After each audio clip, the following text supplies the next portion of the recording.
Alors, ce matin, je voudrais vous parler des Philistins.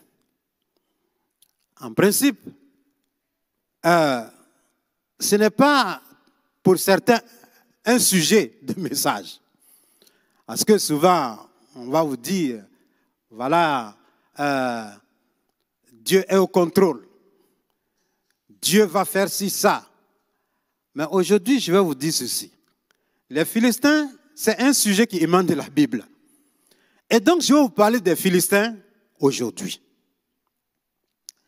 Et c'est pourquoi le texte qui va constituer l'essentiel de notre message se trouve dans 1 Samuel, le chapitre 7, à partir du verset 3, verset 1er jusqu'au verset 13. Je le lis rapidement. Samuel dit à toute la maison d'Israël, « Si c'est de tout votre cœur que vous revenez à l'Éternel, ôtez du milieu de vous les dieux étrangers et les Astartés, dirigez votre cœur vers l'Éternel et servez-le lui seul. Et il vous délivrera de la main des Philistins. » Et les enfants d'Israël ôtèrent du milieu d'eux les Baals et les Astartés, et ils servirent l'Éternel seul. Samuel dit, « Assemblez tout Israël à Mitzpah, et je prierai l'Éternel pour vous. » Et ils s'assemblèrent à Mitzpah. Ils puisèrent de l'eau et le répandirent devant l'Éternel, et ils jeûnèrent ce jour-là en disant, « Nous avons péché contre l'Éternel. » Samuel jugea les enfants d'Israël à Mitzpah. Les Philistins apprirent que les enfants d'Israël s'étaient assemblés à Mitzpah, et les princes des Philistins montèrent contre Israël. À cette nouvelle, les enfants d'Israël eurent peur des Philistins. Et ils dirent à Samuel, « Ne cesse point de prier pour nous à l'Éternel, de crier pour nous à l'Éternel, notre Dieu, afin qu'il nous sauve de la main des Philistins. » Samuel prit un agneau de lait et l'offrit tout entier en holocauste. Pendant que Samuel offrait l'holocauste, les Philistins s'approchèrent pour attaquer Israël. L'Éternel fit retentir en ce jour son tonnerre sur les Philistins et les mit en déroute. Ils furent battus devant Israël. Les hommes d'Israël sortis de Mitzpah poursuivirent les Philistins et les battirent jusqu'au-dessous de Beth-Kar. Samuel prit une pierre qu'il plaça entre Mitzpah et Shen, et il appela du nom d'Ebenezer, en disant, « Jusqu'ici, l'Éternel nous a secourus. » Ainsi les Philistins furent humiliés, et ils ne vinrent plus sur le territoire d'Israël. La main de l'Éternel fut contre les Philistins pendant toute la vie de Samuel. Les villes que les Philistins avaient prises sur Israël retournèrent à Israël depuis Écron jusqu'à Gath avec leur territoire. Israël les arracha de la main des Philistins et il eut la paix entre Israël et les Amoriens. Amen. Alors, ceci étant dit, beaucoup de choses. Voilà. Il y a un autre texte que nous allons lire, mais ce sera à la fin. Je voudrais juste dire ceci. Les Philistins, dans la parole de Dieu, nous montrent des choses. Parce qu'aujourd'hui, le peuple de Dieu, dans l'Ancien Testament, a été confronté à plusieurs attaques. Les Égyptiens, les Syriens, les Assyriens, les Babyloniens, mais aussi les Philistins. Aujourd'hui, l'Église que nous sommes aussi confrontés à des attaques Et c'est pourquoi nous avons besoin de modèles bibliques. Et pour pouvoir comprendre ces modèles bibliques, il est important de nous plonger dans la Bible pour comprendre les attaques pouvant venir de l'adversaire, pour voir comment nous pouvons y faire face. Et ce matin, les Philistins vont constituer justement pour nous un sujet pour nous permettre de comprendre comment ces gens ont lancé des attaques contre le peuple de Dieu. Ainsi, nous allons chercher à savoir qui sont les Philistins. Comment est-ce qu'ils se sont pris? Comment le peuple de Dieu s'est comporté en face des Philistins? Et quelles sont les leçons que nous pouvons tirer de cela? Qui sont les Philistins? Les Philistins, ce sont les descendants de Cham, fils de Noé, dans Genèse 10, 6 à 20. Les Philistins ont eu affaire à Abraham, puisque Abraham a séjourné pendant longtemps chez eux, et même il a fait alliance avec eux, dans Genèse 21, 22 à 34. Pendant le règne des juges, les Philistins ont dominé le peuple de Dieu pendant 40 ans. Pendant 40 ans.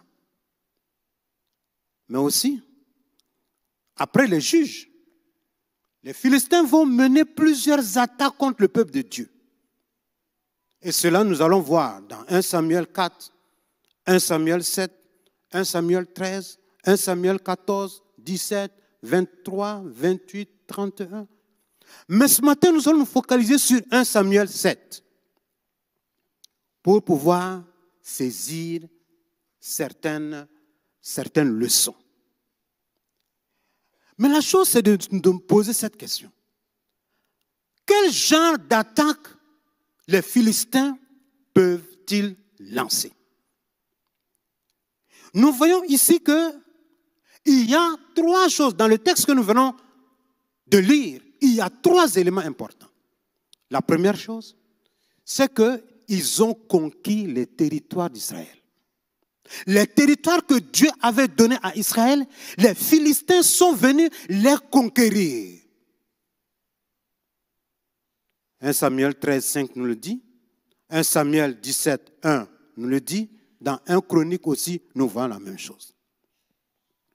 Oui, la conquête des territoires que Dieu nous a donnés.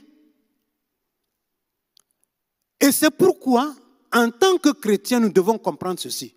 Dieu nous a donné des territoires. Mon frère, ma soeur, Dieu t'a donné des territoires. Mais, il faut que tu te rendes compte que ces territoires-là, l'ennemi va tout faire pour les conquérir. Mais la bonne nouvelle que je voudrais ce matin te dire, c'est que tu as la possibilité de reconquérir ces territoires. L'autre attaque, c'est lancer des défis pour montrer que ton Dieu là, il ne vaut rien. Et c'est ce que les Philistins ont eu à faire avec le peuple de Dieu. Vous vous rappelez de Goliath, qui était sorti pour lancer un défi contre le peuple. Mais il a s'agi d'un jeune de rien pour pouvoir remporter la victoire sur le géant Goliath.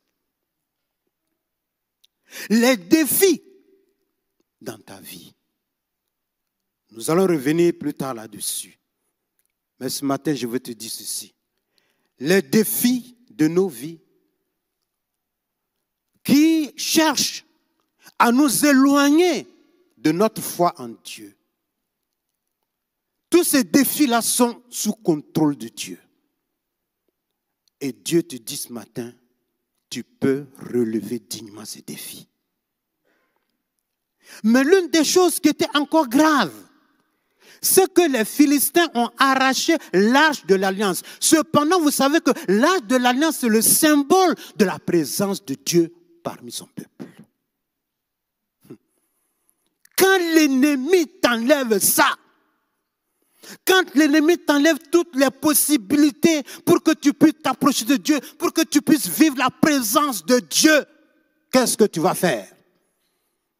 Mais lorsque les Philistins sont allés avec l'arche de l'alliance, ils ont mis ça dans la maison de leur Dieu. Qu'est-ce qui s'est passé? Le matin, en se relevant, ils ont vu que leur Dieu était tombé. Leur Dieu était tombé sous l'arche de l'alliance parce que là où la présence de Dieu est, les idoles ne peuvent plus rien. Là où la présence de Dieu est, eh bien, les faux dieux doivent se soumettre.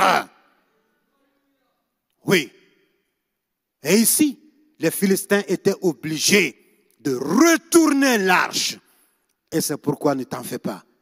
Lorsqu'il arrive des temps où effectivement tu sens que tu n'as plus le désir de prier, la présence de Dieu est devenue difficile pour toi, sache que le temps viendra où tu vas encore entrer dans cette présence-là.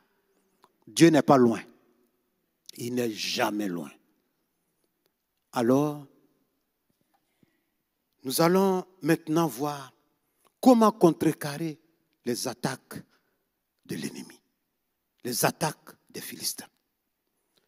Le peuple s'est d'abord assemblé autour du leader, de Samuel. Ça, c'est ce que le peuple a fait. Ensuite, le peuple a ôté les dieux étrangers. Puis, le peuple a fait confiance en son Dieu. Et le peuple a jeûné et prié. Et je suis content d'attendre que la semaine qui est en train de venir, c'est une semaine de jeûne et prière. Ça veut dire que là, vous êtes en train de vous mettre dans la situation nécessaire pour que vos Philistins puissent être battus en brèche.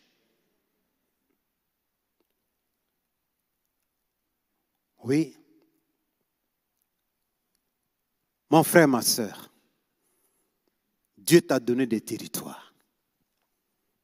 Ton couple, c'est un territoire que Dieu t'a donné. Ta famille, c'est un territoire que Dieu t'a donné.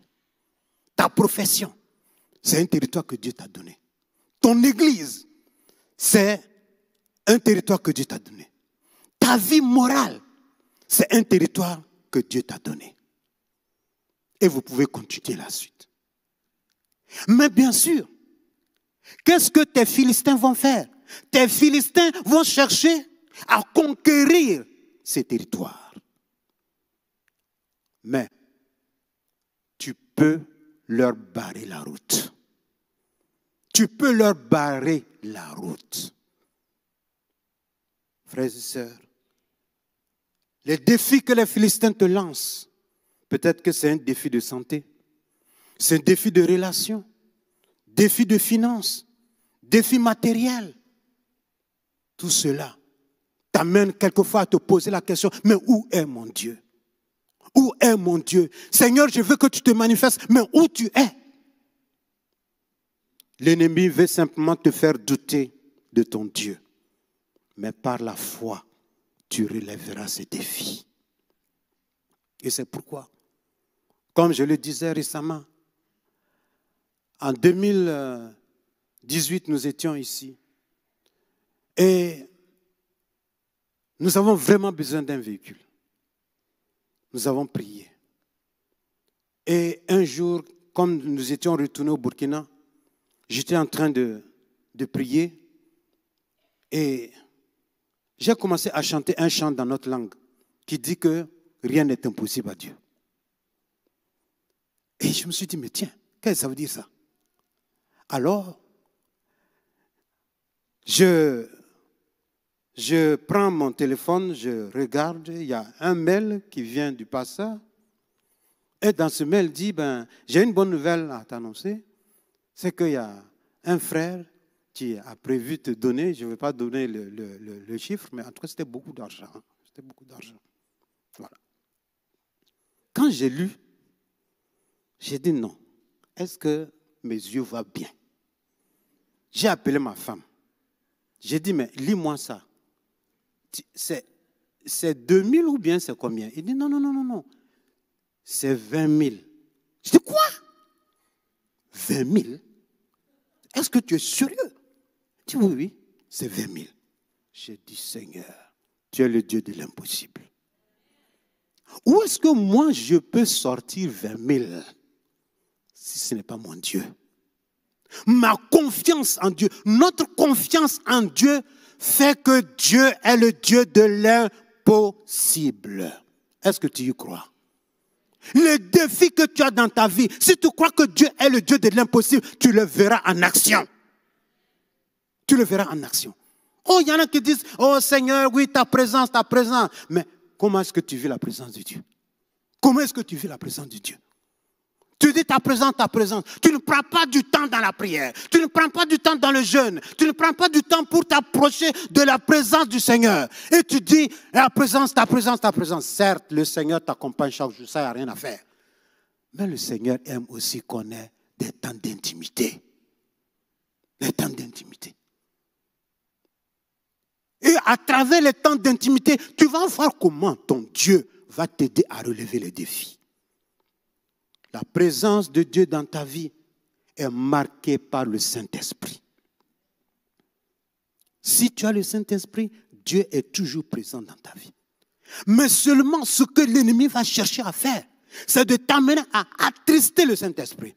C'est de t'amener à t'opposer au Saint-Esprit. C'est de t'amener à éteindre le Saint-Esprit. C'est pourquoi sois vigilant. Le Saint-Esprit est déjà en toi. La présence de Dieu est déjà incrustée en toi. Mais il faut que tu restes dans les conditions qu'il faut. Il ne suffit pas simplement de dire, oui, moi j'ai le Saint-Esprit, et puis tu t'en vas, c'est toi qui fais du n'importe quoi, et tu dis que tu as le Saint-Esprit. Attention, si tu as le Saint-Esprit va te conduire dans une vie sainte, parce qu'il est appelé le Saint-Esprit. Il est saint. Alléluia. Mes frères et sœurs, je demande que le Seigneur puisse nous aider. Faire face aux attaques de nos Philistins qui veulent conquérir nos territoires, défier notre Dieu, nous empêcher de vivre pleinement la présence de Dieu. Oui, pour faire face à cela, imitons le peuple d'Israël comme au temps de Samuel. Persévérons dans l'unité pour ne pas aller en rang dispersé. Rassemblons-nous toujours. Soyons ensemble, parce que c'est ensemble que nous serons forts aussi. Ôtons les dieux étrangers de nos vies.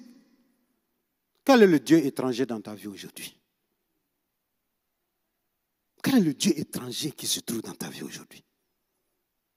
C'est ça qui t'empêche réellement de voir la présence de Dieu se manifester concrètement dans ta vie. Que le Seigneur t'aide à comprendre. Que le Saint-Esprit te parle en ce moment pour que tu puisses comprendre quels sont les dieux étrangers qui se trouvent tapis dans ta vie. Mettons notre confiance en notre Dieu et persévérons dans la prière. Pour terminer, je dirais ceci. Romains 8 nous dit ceci. Mais dans toutes ces choses, vous pouvez mettre dans toutes ces attaques, nous sommes plus que vainqueurs par celui qui nous a aimés. Car j'ai l'assurance que ni la mort, ni la vie, ni les anges, ni les dominations, ni les choses présentes, ni les choses à venir, ni les puissances, ni les hauteurs, ni les profondeurs, ni aucune autre créature ne pourra nous séparer de l'amour de Dieu manifesté en Jésus-Christ notre Seigneur pour nous. Alléluia. Mon frère, ma soeur, oui, certes, peut-être les Philistins peuvent gagner du terrain dans ta vie, mais ils ne pourront jamais te vaincre. Ils peuvent gagner des batailles, mais jamais la guerre. Alléluia. Parce que la parole de Dieu nous dit, toute arme forgée contre toi sera sans effet. Et toute langue qui s'élèvera en justice contre toi, tu la condamneras. Tel est l'héritage des serviteurs de l'Éternel. Tel est le salut qui leur viendra de moi, dit l'Éternel. Je prie que le Seigneur t'aide, afin que les Philistins qui se trouvent dans ta vie, que tu puisses réellement les discerner. Et que tu puisses prendre du terrain. Que tu puisses être toujours dans la présence de Dieu. Car dans la présence de Dieu, nous avons la victoire. Que le Seigneur vous bénisse. Alléluia.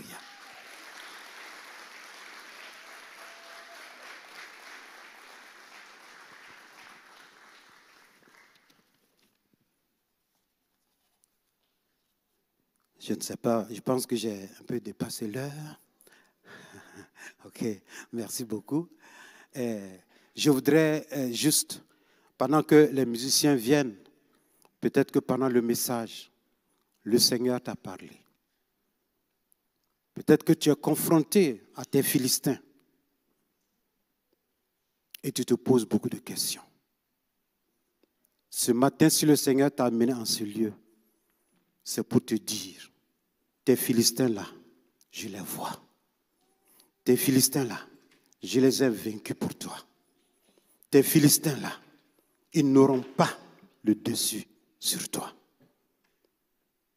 S'il y a quelque chose dans ta vie aujourd'hui, s'il y a un défi que tu vois qui te dépasse, ce matin, le Seigneur veut te dire, mon enfant, je suis là. Peut-être que tu ne sens pas ma présence, mais je suis là. Je suis là avec toi. Que le Seigneur étende sa grâce sur toi ce matin. Si certains d'entre vous ont besoin de prière, vous pourrez après venir pour que nous puissions prier pour vous. Parce que je sais que le monde dans lequel nous vivons aujourd'hui, les Philistins s'acharnent contre l'Église. Les Philistins s'acharnent contre l'Église. Les Philistins veulent conquérir nos territoires.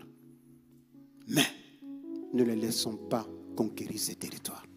Ne laisse pas les Philistins conquérir tes territoires. Ne laisse pas les Philistins venir mettre ta foi en jeu. Mais fais toujours confiance en ton Dieu. Seigneur notre Dieu, nous te bénissons. Nous t'exaltons parce que tu es le Dieu de grâce. Tu es le Dieu tout-puissant. Tu es le Dieu qui contrôle toutes choses.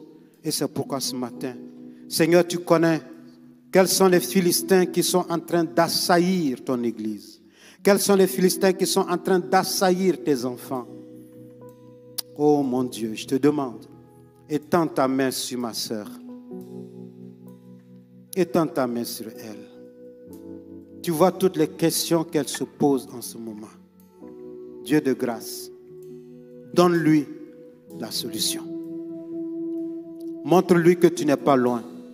Montre-lui que tu es là. Montre-lui que tu la portes entre tes mains. Seigneur, je te prie, étends ta grâce sur mon frère qui traverse ces moments de défis très importants dans sa vie, où il se pose des questions. Je te demande, Père, ouvre-lui les portes. Que Seigneur, là où la porte est fermée, au nom de Jésus, j'ordonne que les portes s'ouvrent pour toi.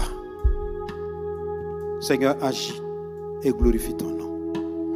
Mais Seigneur, je te demande que tu aides mon frère qui est encore en lutte avec ces dieux étrangers dans sa vie et qui ne veut pas reconnaître que ce sont des dieux étrangers. Je te demande, Père, montre-lui, aide-le afin qu'il puisse sortir, afin qu'il puisse amener ces dieux étrangers à tes pieds, qu'il puisse s'en débarrasser pour te voir à l'œuvre dans sa vie.